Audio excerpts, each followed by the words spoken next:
अब कार्यक्रम की इसी कड़ी को आगे बढ़ाते हुए मैं आमंत्रित करती हूँ आज के की नोट स्पीकर हमारे बीच जुड़े हैं क्या? Keynote speaker Shri Vilas Dawane ji, training and placement officer, skill development Bhopal. Please अगर आप जुड़ गए हैं। Yes ma'am. Thank you sir. मैं आपसे अनुरोध करूंगी कि आप जो है हमारे छात्रों को उद्यमिता और कौशल विकास के संबंध में जानकारी प्रदान करें। Thank you.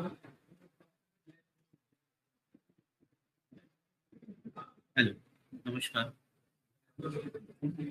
क्या मेरी आवाज ठीक ठाक ऑडिबल है? जी सर। Thank you. सभी को नमस्कार। और आज शिक्षक दिवस है। इस शिक्षक दिवस के अवसर पर आप सभी को शुभकामनाएं। मैं Vilas Dawane, training and placement officer, skill development, Madhya Pradesh Bhopal, पिछले 10-12 वर्षों से इस फील्ड में काम कर रहा हूँ। और training, placement, self employment, entrepreneurship, ऐसे विभिन्न विषयों पर हमने समय समय पर काम किया है। तो आज मुझे ये आपके द्वारा धन्यवाद व्यक्त करता हूँ। कोशिश करूंगा कि मेरे इस प्रेजेंटेशन के दौरान ऐसी कुछ नई जानकारी जो आप मेरे तक नहीं पहुंची है, शायद पहुंचे, छात्रों तक भी पहुंचे। और इस प्रेजेंटेशन के बाद कुछ आउटपुट के रूप में यहाँ के छात्र स्टार्टअप्स और दूसरे उद्यम की ओर आगे बढ़ेंगे, ऐसी मेरी अपेक्षा रहेगी। तो मैं अपना प्रेजेंटेशन स्टार्ट करता हूँ।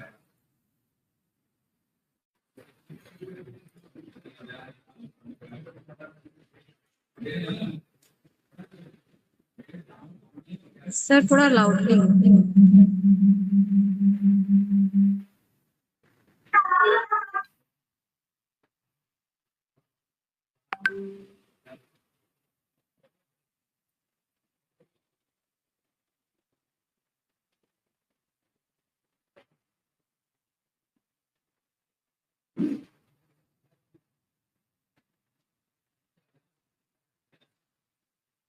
स्क्रीन शेयर हो रही है आप लोगों को? जी सर।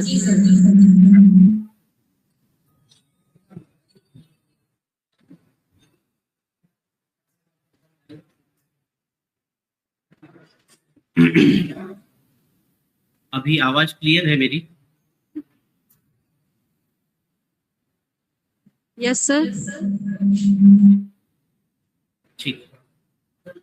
तो जैसा कि आपका आज का विषय है,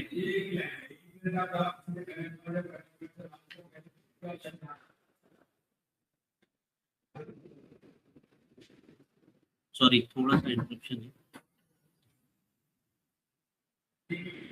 जैसा अभी इंट्रोडक्शन में बताया गया कि स्टार्टअप और स्टार्टअप की स्कीम्स पर आपके यहाँ पर ये इंटरनेशनल वेबिनार है। और इस वेबिनार में मुझे कीनोट स्पीकर बनाया गया है। तो मेरा ये दायित्व है कि मैं इनिशियलाइज करूं ताकि यहाँ पर उपस्थित सारे वो छात्र स्टार्टअप्स के बारे में समझ सके, और हो सके तो अपने दिमाग में जो प्लान्स है उस प्लान को क्रियान्वित कर सके।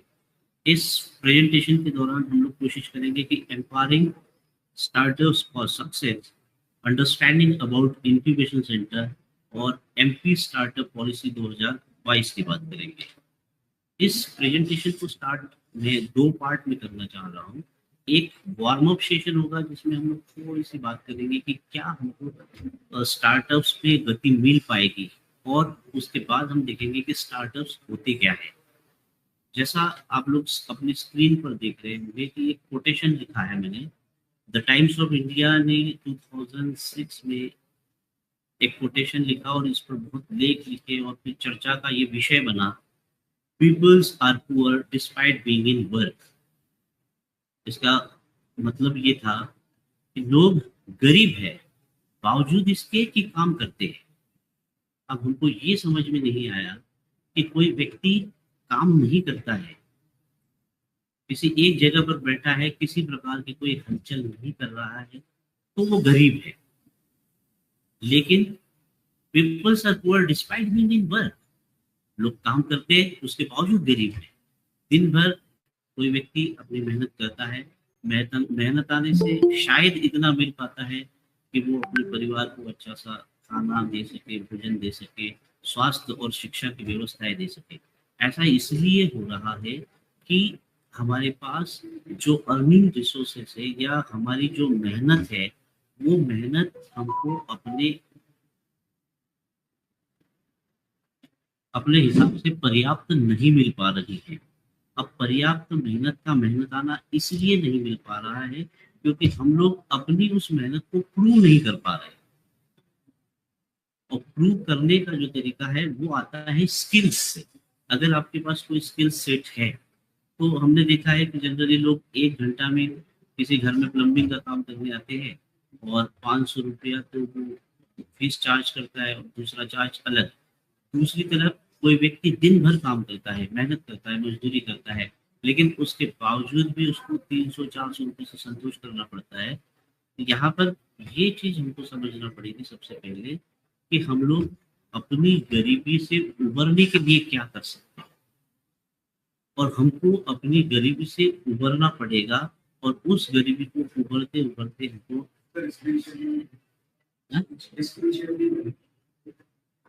आवाज भी तो नहीं है। हेलो सर आपकी स्क्रीन विजिबल नहीं हो रही है। प्रेजेंटेशन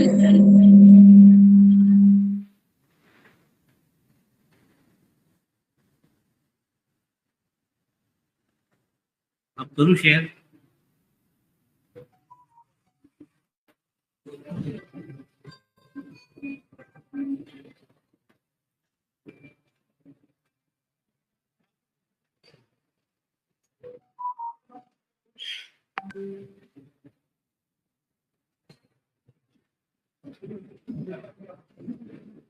हाँ सर अभी दिख रही है।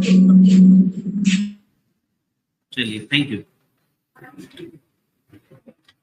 तो हम लोग सेशन के स्टार्ट में ये बात करना चाह रहे थे टाइम्स ऑफ इंडिया के कोटेशन की। People are poor despite being in work. लोग काम करने के बावजूद गरीब है। हमको अपनी गरीबी से उभरने के लिए कुछ ऐसा काम करना पड़ेगा जो स्किल्ड वर्क हो और कम से कम समय में ज़्यादा से ज़्यादा मेहनत आना मिले। तो इसके लिए और भी कुछ हम लोग एग्जाम्पल्स देख सकते हैं जो पूरी दुनिया में एक अमीरी और गरीबी की खाई बटी हुई है। बहुत सारे लोग अपना जीवन यापन किस प्रकार से करते हैं, छोटे से मकानों में रहते हैं। कई शायरों ने भी लिखा है। एक शायर ने बहुत ही अच्छा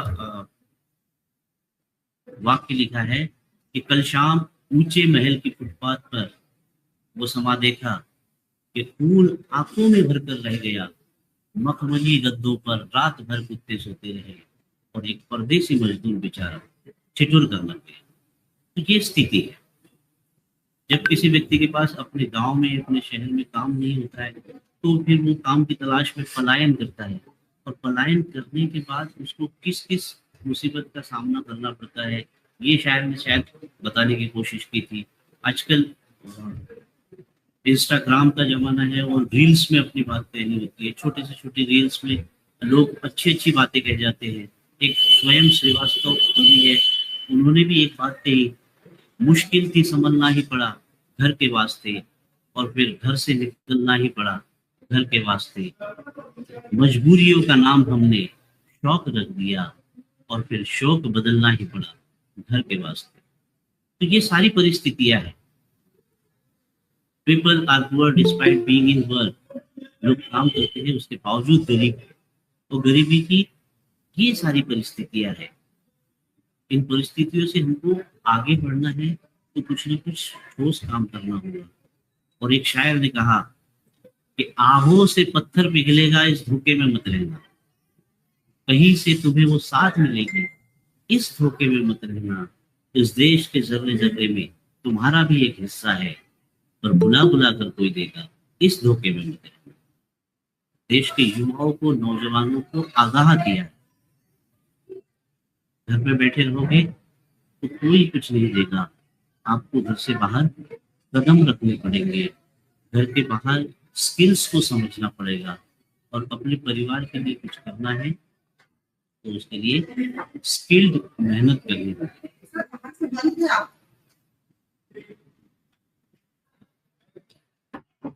तो अब हम लोग स्टार्ट करते हैं स्टार्टअप्स एंड इंक्यूबेशन सेंटर, जो आज का मेरा टॉपिक है। बेसिकली स्टार्टअप्स होते क्या है, ये कुछ डेफिनेशंस लिखी है। स्टार्टअप्स सिंपल भाषा में यदि मैं समझूं तो ऐसा एक अपना उद्यम होता है जिस उद्यम के लिए आपके पास सिवाय आपके दिमाग में, माइंड सेट में प्लानिंग के अलावा कुछ भी नहीं है। आपके पास प्रोडक्शन हाउस नहीं है, आपके पास प्रोडक्शन के लिए टूल इक्विपमेंट मशीनरीज नहीं है, आपके पास उस प्रोडक्शन को मास प्रोडक्शन में बदलने के लिए फाइनेंस नहीं है। तो ऐसे स्टार्टअप्स की ये डेफिनेशन है।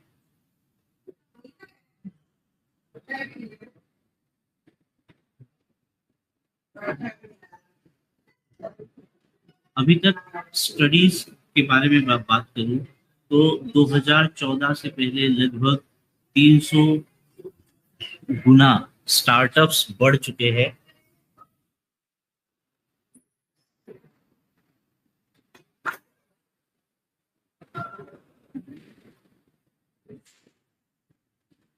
दो हजार 14 से पहले लगभग 350 स्टार्टअप थे, और तब से आज तक पिछले 9 सालों में 90,000 से अधिक स्टार्टअप्स हो चुके हैं।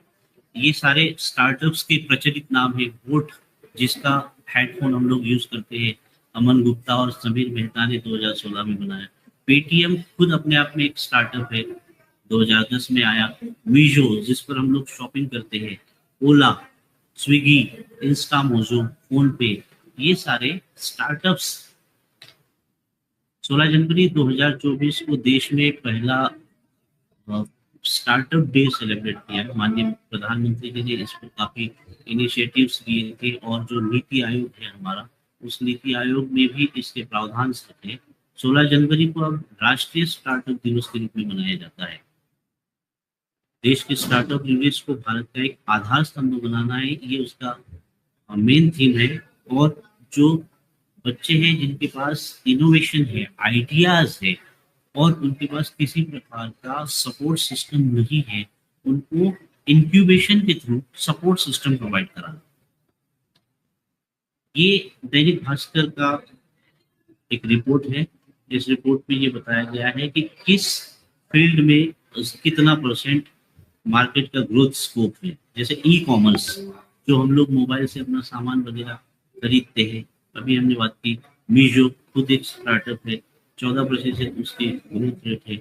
सोशल मीडिया, जैसे सोशल मीडिया का एग्जांपल हम लोग ले सकते हैं कि ध्रुव राठी, खान सर, विकास द्विवेदी, ये नॉलेजेबल सोशल मीडिया पर अपना प्लेटफॉर्म बनाते हैं। मोबाइल, इसमें जैसे ड्रोन टेक्नोलॉजीज आ गई। एजुकेशन, और एजुकेशन के बाद क्लाउड कंप्यूटिंग और बिग डेटा, ये इसका जो मार्केट है वो सबसे ज्यादा है। 32% हम लोग देख रहे हैं क्लाउड कंप्यूटिंग। क्लाउड कंप्यूटिंग में आएगा आपका योनो, फोन पे, ऐसे जितने भी ये ओला, उबर, जिनके पास केवल डेटा और डेटा को मैनेजमेंट करने का काम होता है, वो क्लाउड कंप्यूटिंग और बिग डेटा का एरिया आएगा, और उसका सबसे ज्यादा मार्केट कैप है 32%। अब यहाँ पर हमने ये बात की है कि स्टार्टअप्स बेसिकली होता क्या है। किसी युवा के पास केवल और केवल इनोवेटिव आइडियाज है, और उसके पास किसी प्रकार का कोई फाइनेंशियल स्टेटस नहीं है, कोई टूल इक्विपमेंट मशीनरीज नहीं है, उस कंडीशन में उसको स्टार्टअप्स को स्थापित करना पड़ेगा। अब थोड़ा सा हम लोग ये समझते हैं कि कोई व्यक्ति अपने स्टार्टअप को स्थापित कैसे कर सकता है। तो एक 7 habits of the highly effective peoples नाम की किताब है, बड़ी मशहूर किताब है वर्ल्ड में। इसके राइटर है स्टीफन और कोवी। तो स्टीफन और कोवी ने बेसिकली इस किताब को लिखते समय ये काम किया कि विश्व के किसी भी फील्ड के बड़े नामचीन लोग, चाहे वो फैमिली में सक्सेस हुए हो, चाहे बिजनेस में सक्सेस हुए, चाहे टीचिंग में सक्सेस हुए हो, चाहे लर्निंग में सक्सेस हुए हो, उन सारे लोगों से बातचीत की थी। और ऐसे लगभग 3000 लोगों से बातचीत की और उनकी बातचीत करने के बाद एक किताब में उन सारी हैबिट्स को रखा। ये देखा कि ये जो लोग अपने उच्च शिखर को प्राप्त कर चुके हैं या जिन्होंने कुछ ना कुछ सफलता हासिल की है, उन सभी लोगों में एक चीज कॉमन थी और वो चीज कॉमन थी ये 7 हैबिट्स। उन 7 हैबिट्स को आगे उन्होंने कोट किया है। तो उन्हीं उस बुक से मैंने ये टॉपिक लिया है। ये टॉपिक ये कहता है कि हैबिट्स क्या होती है। सबसे पहले आपको कोई भी काम करना है तो उस काम को करने के लिए हैबिट्स बनानी होती है। जैसे सुबह उठना, मैं सुबह उठ नहीं पाता हूँ तो उसको मुझे सुबह उठने के लिए कुछ हैबिट्स बनानी पड़ेगी, कुछ रूल्स बनाने पड़ेंगे। तो बेसिकली ये जो हैबिट होती है वो intersection of knowledge, skills and desire. मेरे पास नॉलेज तो है कि सुबह उठने से और पैदल 2 किलोमीटर घूमने से सेहत बहुत अच्छी होती है। सारा नॉलेज है कि सुबह मुझे वो एयर मिलती है जो फ्रेश होती है, लेकिन उसको करना तो होगा। अगर मैं नहीं करूंगा तो फिर केवल नॉलेज ही रहेगा। तो उस नॉलेज को हमको स्किल्स में कन्वर्ट करना होगा। यहाँ पर देख रहे होंगे knowledge, what to, why to, क्या होता है, कैसे। Skills, how to. ये बहुत ज्यादा इंपॉर्टेंट चीज है कि जो भी आपके पास दिमाग में थॉट प्रोसेस है, आप उसको करना चाहते हैं या थ्योरेटिकली हम लोग उसको देखते हैं कि हाँ ऐसे से ऐसा होता है। अगर ऐसे से ऐसा होता है तो उसको मूर्त रूप देने का काम स्किल्स का है। हाउ टू, कैसे करेंगे। और ये सब तभी हो पाएगा, कोई भी स्किल सेट तभी मूर्त रूप में आ पाएगी जब तक आपके मन में उसके डिजायर ना हो, उसकी चाहत ना हो। जब तक चाहत नहीं है तब तक स्किल सेट उतर नहीं पाएगी, और स्किल सेट तब तक नहीं जमीन पर उतर पाएगी जब तक नॉलेज ना हो। तो एक, अगर आप मन में चाहते हैं कि मुझे कुछ करना है, मुझे कोई स्टार्टअप स्टार्ट करना है, ये मेरे दिमाग में प्लान है, तो बेशक उसको आपको स्किल के लेवल पर लाना पड़ेगा और जमीन पर उसकी हकीकत को उतारना पड़ेगा। ये तभी संभव है जब हमारे मन में उसके प्रति डिजायर है। ये 7 हैबिट्स के कुछ जो 7 पॉइंट्स थे, उन 7 पॉइंट्स को मैंने लिखा है। Be proactive, begin with the and in mind, think win-win, seek first to be understood, then understand, synergy, sharpen the tool, sharpen the saw।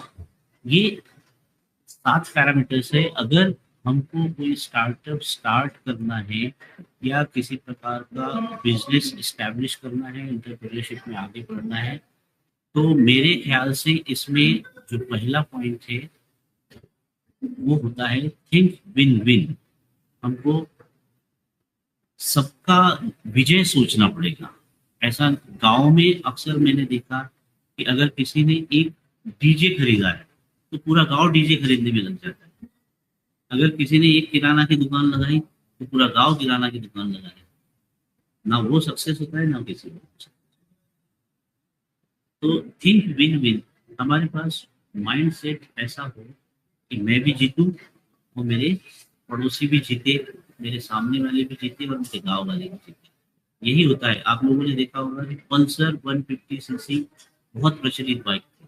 Automobiles की दुनिया में बहुत सारी इंडस्ट्रीज है, लेकिन पल्सर 150 अपने आप में यूनिक है और दूसरी ऑटोमोबाइल इंडस्ट्रीज ने उसको कॉपी करने की कभी नहीं सोची। यही होता है कोल्ड ड्रिंक। किसी जमाने में थम्स अप कोल्ड ड्रिंक आया था और उसमें वो कार्बन डाइऑक्साइड होता है। कभी कभी वो अपना जब हम लोग उसको ड्रिंक करते हैं तो जीभ में एक चरखा सा स्वाद आता है या चरखा सा एहसास होता है। लोग कोल्ड ड्रिंक तो पीते थे, लेकिन अमूमन ये देखा जाता था कि महिलाएं कम पीती है, और महिलाएं इसीलिए कम पीती है क्योंकि उसका जो चरखा सा स्वाद है वो उनको अच्छा नहीं लगता। दूसरी इंडस्ट्रीज ने हम सबको कॉपी करने का नहीं सोचा। उन्होंने ऐसा कहा कि 5 लोग अगर किसी ट्रैवल में जाते हैं, किसी होटल्स में जाते हैं, उसमें 2 महिलाएं होती है, 3 लोग कोल्ड ड्रिंक पी लेते हैं और 2 महिलाएं शांत बैठी होती हैं। तो कुछ हम लोग ऐसा पेय पदार्थ निकाले जो 3 लोग थम्स अप पिए और 2 महिलाएं हमारा पेय पदार्थ पे, जैसे स्लाइस, माजा, ये महिलाओं में ज्यादा प्रचलित है। तो स्लाइस और माजा ने हम सबको कॉपी करने का नहीं सोचा।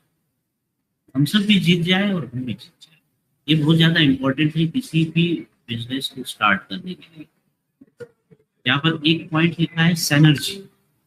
सैनर्जी होता है ग्रुप ऑफ एनर्जी। दोस्त लोग अपने साथ मिलकर कुछ कर सकते हैं, आपस में बातचीत करते हैं और सब ग्रुप की एनर्जी मिलाकर एक नए काम को शुरुआत करते हैं, उसको कहते हैं सैनर्जी। और इस सैनर्जी के लिए एक कंडीशन बहुत फेवरेबल होना चाहिए। जिस फ्रेंड सर्कल के साथ वो प्लान शेयर कर रहे हैं, वो फ्रेंड सर्कल उसके लिए तैयार होना है। अगर मैं ज़्यादा बड़ा एग्जाम्पल नहीं दूँ और छोटा सा एग्जाम्पल दूँ, तो मुझे एक चीज़ समझ में आई, या शायद सही है गलत है मुझे नहीं पता, कि महाभारत का एग्जाम्पल हम लोग बहुत IIMs वगैरह या LNT में गए थे तो काफ़ी समय इसकी चर्चा होती है, महाभारत के रण की चर्चा होती है। मेरे दिमाग में एक चीज़ है कि जो दोस्त वो जो हमारा है वो फेवरेबल होना चाहिए। अगर वो फेवरेबल नहीं हो तो काम बिगाड़ देगा, बनेगा तो कुछ नहीं। उसी से मुझे याद आया कि जितना भी महाभारत का जो रण था उसमें कृष्ण के साथ सुदामा का जिक्र नहीं आया, और राजमहल में थे तो कृष्ण के साथ सुदामा का जिक्र आया। मतलब हमारी मैत्री जो है सही समय पर सही मित्र का उपयोग करना चाहिए। शार्पन द सॉ, किसी भी काम को करने के पहले हमको अपने हथियारों को तैयार कर लेना चाहिए। विथआउट हथियार तैयार करे हम लोग किसी काम को अंजाम तक नहीं पहुंचा सकते। तो ये था एक स्टार्टअप, और स्टार्टअप्स के लिए हमको इस तरीके का प्लान करना चाहिए। अब गवर्नमेंट ने बहुत सारे स्टार्टअप्स को देखा। एक सेंटेंस यहाँ पर नाम दिख रहा होगा, इंक्यूबेशन सेंटर। सभी लोग जानते हैं कि इंक्यूबेशन एक सिस्टम होता है जब कोई बच्चा, नवजात बच्चा समय से पहले जन्म ले लेता है और जो हमारा एटमॉस्फेयर है वो उस बच्चे के लिए फेवरेबल नहीं होता है, उस कंडीशन में उस बच्चे को इंक्यूबेशन में रखते हैं। यहाँ पर ये बच्चा दिख रहा होगा। और इंक्यूबेशन में रखना मतलब क्या है, किसी कांच के डिब्बे में बंद नहीं करना है। कांच का डिब्बा तो एक आवरण है, बहुत सारा सपोर्ट सिस्टम लगा है उस बच्चे के साथ। ऑक्सीजन का सपोर्ट सिस्टम लगा है, फूड का सपोर्ट सिस्टम लगा है। ये सारा सपोर्ट सिस्टम उसको तब तक दिया जाता है जब तक वो बाहर की दुनिया में आने के लिए तैयार न हो जाए, या बाहर की दुनिया के एटमॉस्फेयर के साथ साथ उसका अपना शरीर फिट ना हो जाए। इसी को कहते हैं इंक्यूबेशन सेंटर। इसी से ये शब्द आया है इंक्यूबेशन सेंटर। और ये इंक्यूबेशन सेंटर हमारे जो स्टार्टअप्स है, जो बच्चे के पास थॉट प्रोसेस है, माइंड में सब कुछ तो है, लेकिन उसके पास ना मार्केट की समझ है, ना प्रोडक्शन प्रोसेस का पता है, ना टूल इक्विपमेंट मशीनरीज है, ना लीगल बेस पता है। ये सारे बेस को हम लोग इंक्यूबेशन सेंटर में स्टार्टअप्स को प्रोवाइड कराते हैं। मेरे इंस्टीट्यूट में भी एक स्टार्टअप है, अभी हम लोग देखेंगे उस पर। तो स्टार्टअप को बेसिकली सपोर्ट सिस्टम की आवश्यकता होती है, क्योंकि वो प्री मैच्योर्ड होता है। प्री मैच्योर्ड होने के साथ साथ उसको बहुत सारी सपोर्ट सिस्टम का आवश्यकता होती है, और उस सपोर्ट सिस्टम को प्रोवाइड करने का काम करता है इंक्यूबेशन सेंटर। यहाँ पर मैंने लिखा है, जैसे हमारा जो इंक्यूबेशन सेंटर है वो जो स्टार्टअप्स हैं उनके लिए ऑफिस स्पेस, इंफ्रास्ट्रक्चर सपोर्ट जैसे इंटरनेट, बैठने की व्यवस्था ये प्रोवाइड करता है। एडमिनिस्ट्रेटिव और नेटवर्क सपोर्ट। एडमिनिस्ट्रेटिव सपोर्ट मतलब जो लीगल एक्सपेक्ट्स होते हैं उनके, मार्केट होता है, मार्केट के लिए प्रोटोटाइप्स होते हैं, वो प्रोवाइड करता है। नेटवर्क सपोर्ट, नेटवर्क सपोर्ट से मतलब है कि उस स्टार्टअप का प्रोडक्ट क्या है, उस प्रोडक्ट का मार्केट कहाँ पर है, और उस मार्केट की अपनी वैल्यू क्या है। एजुकेशन एंड मेंटरशिप, इसके साथ साथ बीच में जो इंडस्ट्री के एक्सपर्ट्स हैं जिनके पास 10 साल 20 साल का अनुभव है, वो अनुभव शेयर करने यहाँ पर मेंटरशिप के लोग आते हैं। एजुकेशन होता है। एजुकेशन से मतलब है कि आपका जो फील्ड है, जिस फील्ड में आप प्रोडक्शन करना चाह रहे हैं, वो उस फील्ड के एक्सपर्ट्स आपको उस फील्ड का नॉलेज प्रोवाइड करेंगे। Access to investor and capital, जब आपके पास स्टार्टअप है, उस स्टार्टअप का प्रोटोटाइप्स है। प्रोटोटाइप जनरली होता है कि एक 3D प्रिंटर होता है, और 3D प्रिंटर के प्लास्टिक से उसको आपका जो भी प्रोडक्ट है उसको कट करके आप किसी को दिखा सकते हैं। क्योंकि ये किसी स्टार्टअप के लिए संभव नहीं हो सकता है कि टूल इक्विपमेंट मशीनरी की सहायता से कोई पार्ट बनाए और उस पार्ट को फिर किसी पर्टिकुलर पार्ट में या किसी पर्टिकुलर एंगल में फिट करना हो। ये सारी व्यवस्थाएं नहीं होती, तो उसका अल्टरनेट प्रोटोटाइप होता है। और इसके साथ साथ दूसरा आइडिया जनरेशन का हम लोग काम। भारत सरकार की ये स्कीम है अटल इनोवेशन मिशन। इस अटल मिशन और अटल इनोवेशन मिशन को 2016 में लॉन्च किया गया है, जो हमारा NITI Aayog, national institute of transforming India, उसके तहत अटल इनोवेशन मिशन की स्थापना की गई। इसके लिए फंड एलोकेट करा गया, और इस अटल इनोवेशन मिशन के अंतर्गत इंक्यूबेशन सेंटर की स्थापना की गई। Generally incubation centres education institute, universities या दूसरे सभी जगहों को नीति आयोग के थ्रू फाइनेंस दिया जाता है, और फाइनेंस की डिपेंडेंसी होती है आपके यहाँ पर नंबर ऑफ स्टूडेंट्स और वहाँ का कल्चर पर। जैसे हमारे इंस्टीट्यूट में 53 लाख रुपीस का एक इंक्यूबेशन सेंटर केवल मॉडिफिकेशन के लिए हमको दिया गया है, जिसमें लगभग 10 स्टार्टअप्स काम कर रहे हैं। ये एक स्लाइड मैंने अपनी तरफ से ऐड की है, फ्रॉम माय साइड, मैं अपनी तरफ से क्या कर सकता हूँ। तो इंक्यूबेशन सेंटर मेरे इंस्टीट्यूट में है। इस इंक्यूबेशन सेंटर में एक इंक्यूबेटर है, जो इंक्यूबेटर स्टार्टअप्स से स्टार्टअप के लेवल को पार कर चुका है, और अब वो दूसरे स्टार्टअप्स को गाइड करता है। ADB funded latest trend industrial tool equipment machinery, यहाँ पर जो एशियन डेवलपमेंट बैंक है उसके फंड्स के थ्रू टूल इक्विपमेंट मशीनरीज आई है, और ये लेटेस्ट टूल इक्विपमेंट मशीनरी है जिसकी सहायता से अगर कोई स्टार्टअप अपना छोटा सा प्रोटोटाइप बनाना चाहता है या मार्केट स्पेस चेक करना चाहता है, तो उसके लिए वो अवेलेबल हो सकता है। दूसरा एंटरप्रेन्योरशिप सेल है, जिसको मैं खुद ही ओन करता हूँ। इस एंटरप्रेन्योरशिप सेल में हमारे पास एमओयूज है, डिफरेंट काइंड ऑफ एमओयूज है, जैसे OJT, on the job training, industry visit, internship कराते रहते हैं।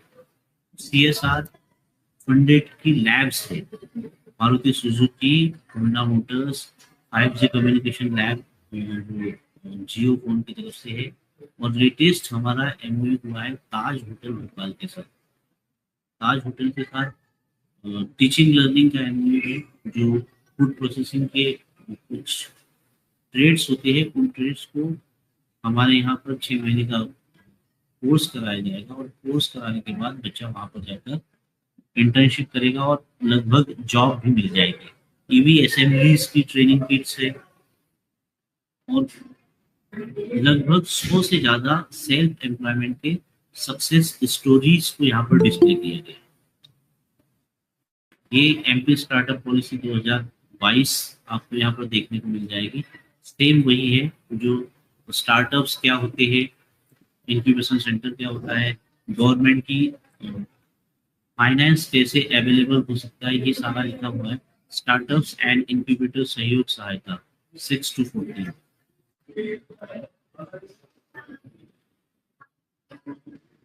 यहाँ पर ये टर्मिनोलॉजी लिखी है, 1 करोड़ तक का शासकीय निविदा। मतलब अगर कोई इंस्टीट्यूट स्टार्टअप्स के लिए इंक्यूबेशन सेंटर बनाना चाहता है तो उसकी भी फाइनेंशियली मदद हो जाएगी। जो स्टार्टअप्स सेटअप हो चुके हैं उनको भी फाइनेंशियली मदद करने के लिए इसको हम लोग पढ़ सकते हैं। मध्य प्रदेश गवर्नमेंट का एक पोर्टल है, उस पोर्टल का नाम है samast.mponline.gov.in। ये बहुत सारी ऐसी स्कीम्स चलती है और बहुत सारे स्कीम्स का लोन मिलता है। अलग अलग स्कीम्स अलग अलग डिपार्टमेंट के थ्रू चलती थी और बहुत सारी परेशानियां आती थी। तो पिछले 2 सालों से गवर्नमेंट ने मुख्यमंत्री उद्यम क्रांति योजना का शुभारंभ किया।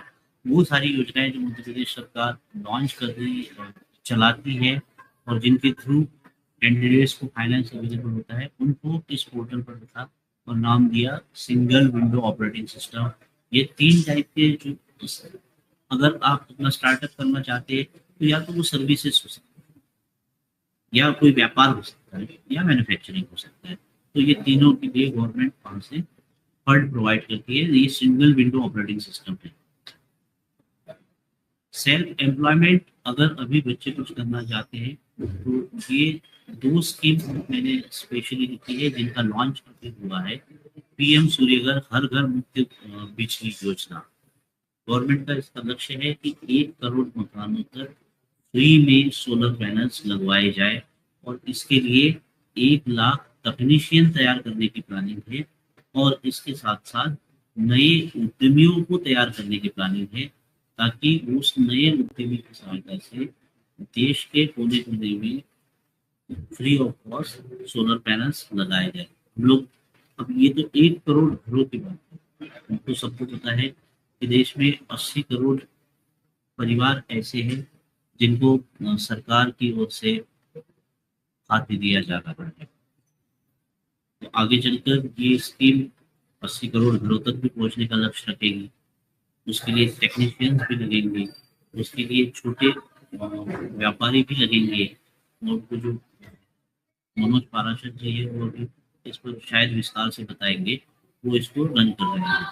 और दूसरी स्कीम है भारत नेट उद्यमी योजना।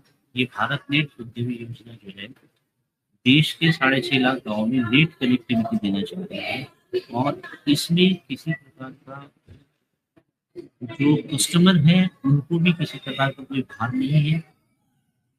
जो व्यक्ति इसका कारोबार करके उस घर में इंस्टॉलेशन करने जाएगा उस पर भी किसी प्रकार का भार नहीं है और उसको अर्निंग, मतलब by the bill of customer हो, कस्टमर के बिल से उनको अर्निंग होगी।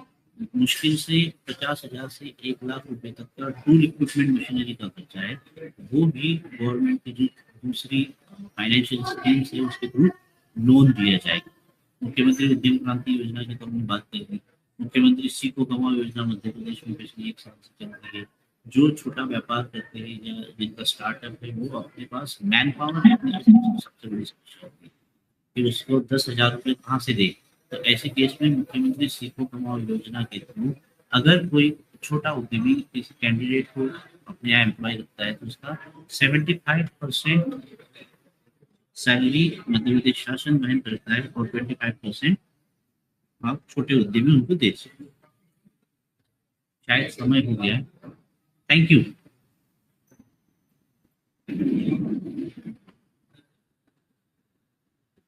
हेलो।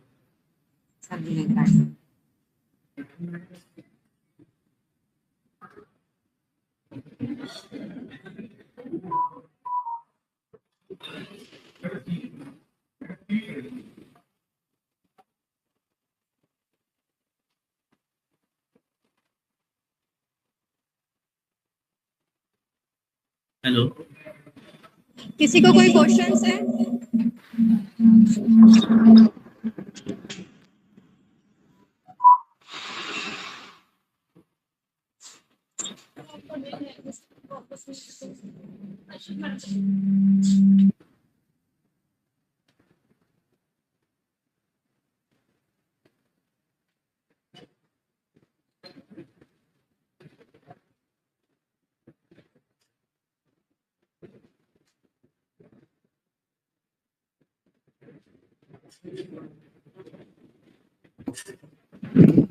पाठक मैडम आगे बढ़ाइए।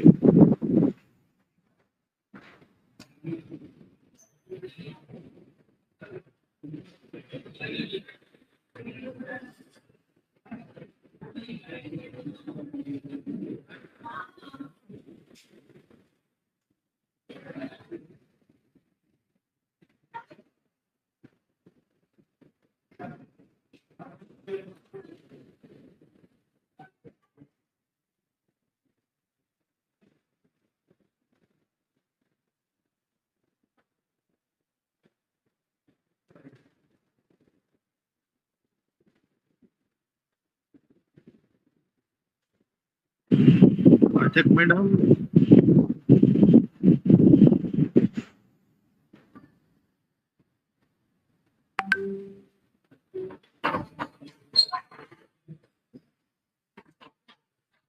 किसी भी सहभागी को अगर किसी तरह की कोई क्वेरी करनी है तो अपने प्रश्न रख सकता है सर के सामने।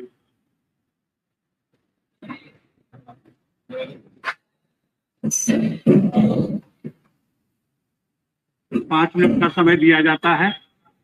आप अपने जो भी उत्सुकता हो उस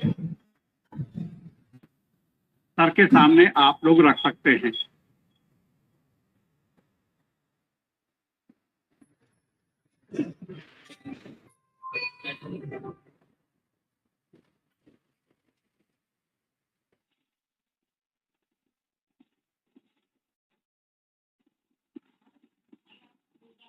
ऐसा प्रतीत हो रहा है कि किसी को भी किसी तरह की कोई जिज्ञासा नहीं है।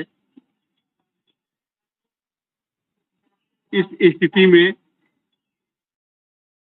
विलास नाग डोनी जी का मैं बहुत बहुत आभारी महाविद्यालय परिवार एवं धन्यवाद देता हूं, जिन्होंने कि अपने बहुत ही सरल भाषा में स्टार्टअप के संदर्भ में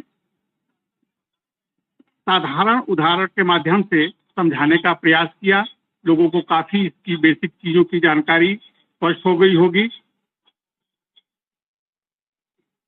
पुनः आपको धन्यवाद और आभार। Thank you.